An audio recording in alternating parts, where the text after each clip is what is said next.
Sir Jaganmohan Reddy గారి కేసుల విషయంలో తెలంగాణ హైకోర్టు ఆయనకు షాక్ ఇచ్చిందని చెప్తున్నారు సార్. మరి ఆయన కేసుల విషయంలో హైకోర్టు ఏ విధంగా రియాక్ట్ అయింది, మరి ఏం జరిగే అవకాశం ఉందంటారు సార్? హైకోర్టు నిన్న విచారణ జరిపింది. జగన్ అక్రమాస్తుల కేసుకు సంబంధించి చేగుండి హరిరామ జోగయ్య ఆయన పిటిషన్ వేశాడు తెలంగాణ హైకోర్టులో. ఆయన కేసులు పెండింగ్లో ఉన్నాయి, జరగట్లేదు విచారణ. తను ముఖ్యమంత్రి అనే పేరుతో శాంతి భద్రతల ఇష్యూ వస్తుంది, నేను వస్తే అని మినహాయింపు తీసుకున్నాడు వ్యక్తిగత హాజరు నుంచి.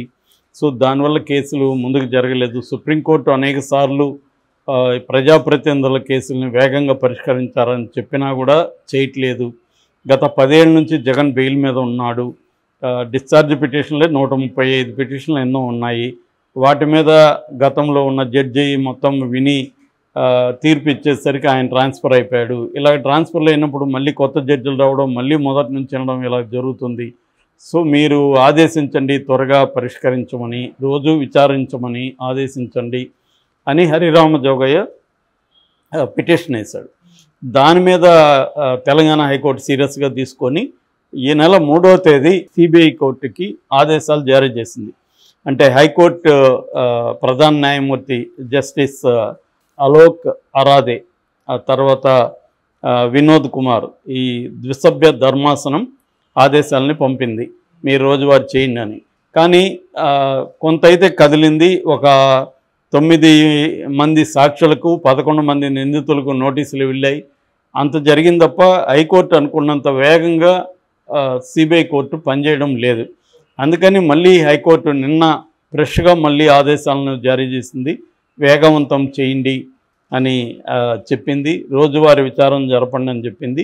సో అట్లా అంటే డిస్పోజ్ పిటిషన్లు ప్లస్ అక్రమాస్తుల కేసులు ఈ రెండింటిని కూడా వేగవంతం చేయండి అని హైకోర్టు చెప్పింది.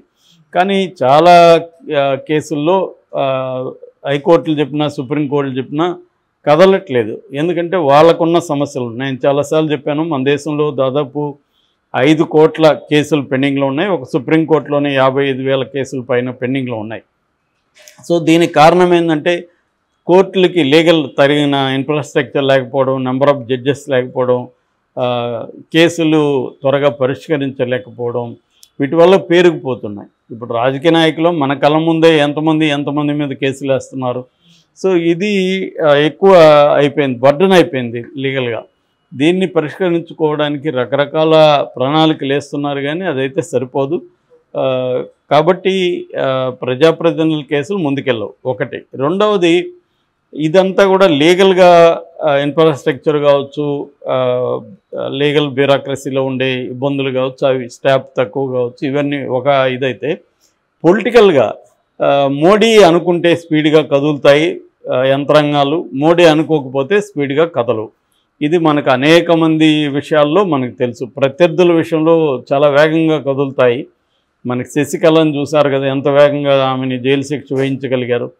సో లేనప్పుడేమో నిదానంగా నిమ్మకు నీరెత్తినట్టు అంటారు కదా, అలాగా పనిచేస్తాయి. సో ఇన్వెస్టిగేటివ్ ఏజెన్సీలను కూడా మనం నిందించలేము, ఎందుకంటే అవి పొలిటికల్ కంట్రోల్లోనే ఉంటాయి ఇన్వెస్టిగేటివ్ ఏజెన్సీలు. సిబిఐ డైరెక్ట్ నిర్మించే కమిషన్లో ఎవరు ప్రధానంగా ఉంటారు?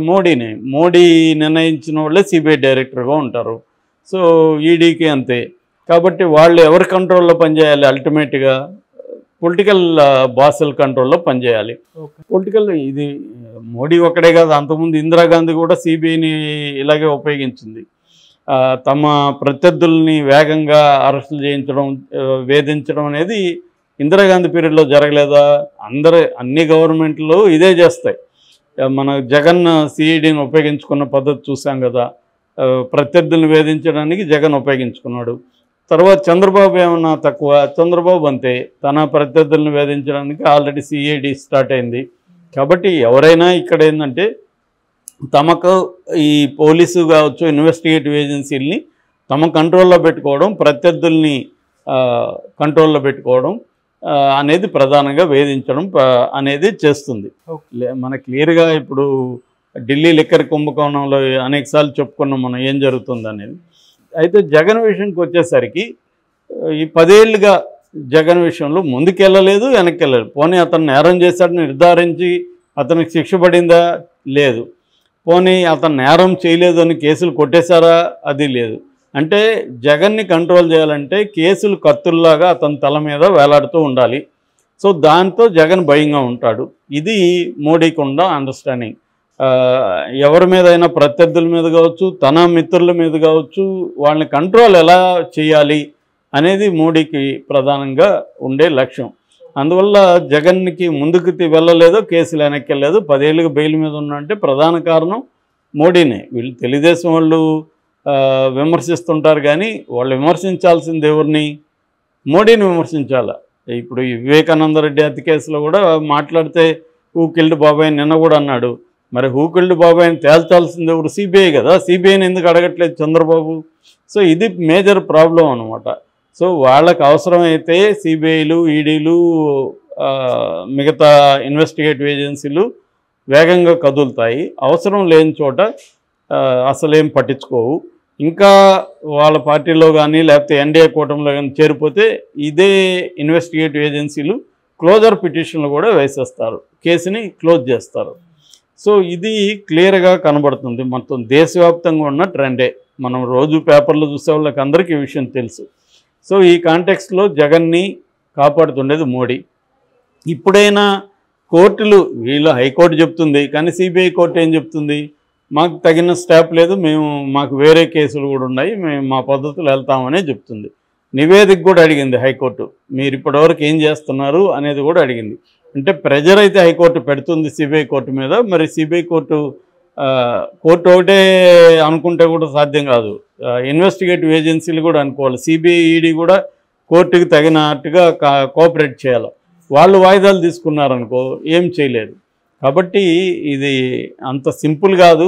మామూలుగా ఏంటంటే జగన్కి హైకోర్టు షాకు అయిపోతుంది అంట అనుకుంటున్నారు, కానీ అంత ఈజీ కాదు. ఇప్పుడు జగన్ కూడా ఢిల్లీలో ఏం చేస్తుంటే స్వరం మారింది జగన్ది. మొన్నటి వరకు బీజేపీ ఏం చేసినా సపోర్ట్ చేశారు. యాక్చువల్గా మొన్న కూడా స్పీకర్ విషయంలో కూడా బీజేపీ సపోర్ట్ చేయమని జగన్ అడిగింది, జగన్ కూడా సపోర్ట్ చేశాడు. నిజానికి జగన్ అవసరం లేకుండా కూడా స్పీకర్ వాళ్ళ వైపే ఎన్నిక అయ్యే అవకాశం ఉంది. కానీ ఇప్పుడు జగన్ స్వరంలో మార్పు వచ్చింది. ఇప్పుడు ఏమొచ్చింది? డిప్యూటీ స్పీకర్ని ప్రతిపక్షాలకు ఇవ్వాలని నిన్న ఢిల్లీలో మన విజయసాయిరెడ్డి మాట్లాడాడు. మేము ఆల్రెడీ అఖిలపక్షంలో కూడా ఈ విషయాన్ని డిమాండ్ చేశామని కూడా ఆయన చెప్పాడు. అట్లాగే ప్రత్యేక హోదా గట్టిగా అడుగుతున్నారు. సో ప్రత్యేక హోదా అడుగుతున్నారు, డిప్యూటీ ప్రతిపక్షాలకు ఇవ్వాలని అడగడం ఏంటి? వీళ్ళకేం సంబంధం? వీళ్ళేం ప్రతిపక్షాలతో లేరు, కానీ వీళ్ళు ఎందుకు అడుగుతున్నారు అంటే ఒక రకంగా బీజేపీ మీద ప్రెజర్ బిల్డప్ చేయడానికి జగన్ ఒక టాక్టిక్స్ ప్రయోగిస్తున్నాడు. దీనికి ప్రధాన అవసరం జగన్కి ఏంటంటే, ఒకటి ఈ సిబిఐ, ఈడీ కేసుల్లో తనకు శిక్ష పడకుండా చూసుకోవాలి. తనకు కానీ శిక్ష పడితే తన పొలిటికల్ కెరీర్ పరిసమాప్తం అయిపోతుంది. సో అది జరగకూడదంటే దీంట్లో శిక్షలు పడకూడదు. ఒక పక్క హైకోర్టు ముందుకెళ్తా ఉంది కాబట్టి జగన్కి ప్రెజర్ పెరుగుతుంది. జగన్ కానీ మోడీని ప్రెజర్ చేసి మోడీ కోఆపరేట్ చేయకపోతే జగన్ జైలుకి వెళ్ళే అవకాశాలు ఉన్నాయి, శిక్షలు పడే అవకాశాలు ఉన్నాయి. రెండవది, మోడీ కానీ సపోర్ట్ చేయకపోతే చంద్రబాబు జగన్ని జైలుకి పంపించే అవకాశాలు కూడా ఉన్నాయి. నిన్న కూడా చంద్రబాబు మాట్లాడుతూ హూ కిల్డ్ బాబాయ్కి త్వరలోనే ఆన్సర్ వస్తుంది అన్నాడు. ఎలా వస్తుందో మరి తెలియదు. అంటే సిబిఐ చెప్తే కానీ రాదు ఆన్సరు. మరి సిబిఐ మీద ఏమైనా చంద్రబాబు పట్టు ఏర్పడిందా తెలియదు మనకి. సో ఏదేమైనా జగన్కి అయితే తన ఆ వేడి అనేది మనకెవరికి తెలియకపోవచ్చు, కానీ జగన్కి ఆల్రెడీ కింద మంట వేడి తెలుస్తూ ఉంటుంది.